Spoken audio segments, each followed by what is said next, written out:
Shrimati ആര്യാനിൽ okay, ഞാൻ advocate Shukkur വക്കീലിലേക്ക് പോകുന്നതിന് മുമ്പ് ഞാൻ ആര്യാനിൽ ഒരു സ്ത്രീ എന്ന നിലയിൽ, ഒരു സാമൂഹിക പ്രവർത്തക എന്ന നിലയിൽ, ഒരു പൗരൻ എന്ന നിലയിൽ എങ്ങനെയാണ് ഈ സംഭവവികാസങ്ങളെ ഇന്നലെയും ഇന്നുമായി നടന്ന കോടതിയിലെ സംഭവവികാസങ്ങൾ, ബോബി ചെമ്മണ്ണൂരിനെതിരെ എടുത്ത കേസുകൾ, നടപടികൾ ഒക്കെ കാണുന്നത്, നോക്കുന്നത്, നിരീക്ഷിക്കുന്നത്? ഞാൻ ശ്രീ അജിത് കുമാർ പറഞ്ഞതിൽ വെച്ച് തന്നെ തുടങ്ങാമെന്ന് കരുതുന്നു. ശ്രീ സിൽമാൻ കാൻറ്റോർ എന്ന് പറഞ്ഞ 2 ഗവേഷകർ, അവരാണെങ്കിൽ തമാശയുടെ സ്വഭാവത്തിനെ കുറിച്ചൊരു മനോഹരമായിട്ടുള്ളൊരു ആർട്ടിക്കിൾ എഴുതിയിട്ടുണ്ട്. അതിൽ പറയുന്നത് എന്താണെന്ന് വെച്ച് കഴിഞ്ഞാൽ, തമാശയുടെ സ്വഭാവം നിർണ്ണയിക്കുന്നത് അത് കേൾക്കുന്ന ആൾക്കാരെ സംബന്ധിച്ചിടത്താണ്. അതായത് ഇപ്പോൾ ഒരു തമാശ പറയുകയാണെങ്കിൽ കേൾക്കുന്ന ആൾക്കാർ അതിനോട് ചിരിക്കുകയാണെങ്കിൽ അതിൻ്റെ അർത്ഥം ആ തമാശ പറയുന്ന അറ്റാക്കർ, അല്ലെങ്കിൽ തമാശ എന്ന് ഇവിടെ സൂചിപ്പിക്കുന്നത് ഒബ്സീനായിട്ടുള്ള എന്തെങ്കിലും അല്ലെങ്കിൽ വൾഗറായിട്ടുള്ള എന്തെങ്കിലും റിമാർക്ക് പറയുന്ന ആ ആളെ സപ്പോർട്ട് ചെയ്യുന്ന രീതിക്കും, അതല്ല ആ സ്പോട്ടിൽ തന്നെ ആ തമാശയോട് ഇത് തമാശയല്ല എന്ന് പറയുകയാണെങ്കിൽ നമ്മൾ പറയുന്ന പോലെ സർവൈവറിൻ്റെ കൂടെ നിൽക്കുന്ന ഒരു പശ്ചാത്തലമാണ് അവർ പറയുന്നത്. നമുക്ക് ഈ ബോബി ചെമ്മണ്ണൂർ പങ്കെടുത്ത ഓരോ പരിപാടികൾ നോക്കിക്കഴിഞ്ഞാലും നമുക്കറിയാവുന്നതാണ്, കഴിഞ്ഞ കൊല്ലം അതോ കുറച്ച് മാസങ്ങൾക്ക് മുമ്പാണ് നമ്മുടെ കുടുംബശ്രീയിലെ അംഗങ്ങളുമായിട്ട് ഇദ്ദേഹം ഒരു സംവദിക്കുകയുണ്ടായി. അവരുടെ ക്യാൻറ്റീനിൽ പോയി ഭക്ഷണം വാങ്ങുകയോ അങ്ങനെ എന്തോ ഒരു ഇൻസിഡൻറ്റ് ഉണ്ടായി. അവിടെ എങ്ങനെയാണ് അവരോട് സംസാരിച്ചതെന്ന് നമ്മളെല്ലാവരും കണ്ടതാണ്. ഹണി റോസ് എന്നത് പരാതി കൊടുത്തൊരു വ്യക്തി മാത്രമാണ്.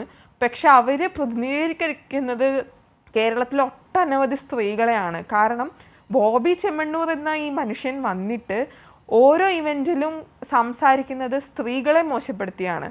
അത് കേൾക്കുന്നവരായിട്ടുള്ള ബാക്കി ജനങ്ങൾ, അതായത് നമ്മുടെ സമൂഹത്തിലെ ഒക്കെ ഒരു റിഫ്ലക്ഷനാണ് ബോബി ചെമ്മണ്ണൂർ കാണിച്ചുകൊണ്ട് തന്നെ ഇരിക്കുന്നത്. സ്ത്രീകളെ പറ്റി മോശം തമാശ ഉണ്ടാക്കാം, സ്ത്രീകളെ പറ്റി എന്തും വൃത്തികേടായി സംസാരിക്കാം, അങ്ങനെയാണ് ഒരു തമാശ രൂപപ്പെടുന്നത് എന്നാണ് അദ്ദേഹവും ധരിച്ചു വെച്ചിരിക്കുന്നത് എന്ന് തോന്നുന്നു.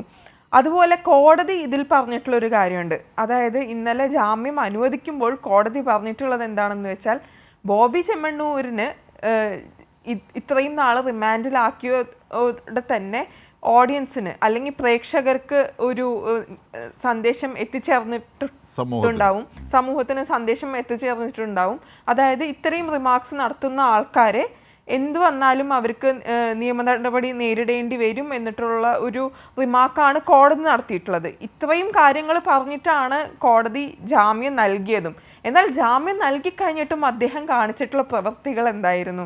അദ്ദേഹം ഇന്ന് ജാമ്യം കിട്ടിക്കഴിഞ്ഞിട്ട് ഇന്നാണ് അദ്ദേഹം പുറത്തു വരുന്നത്.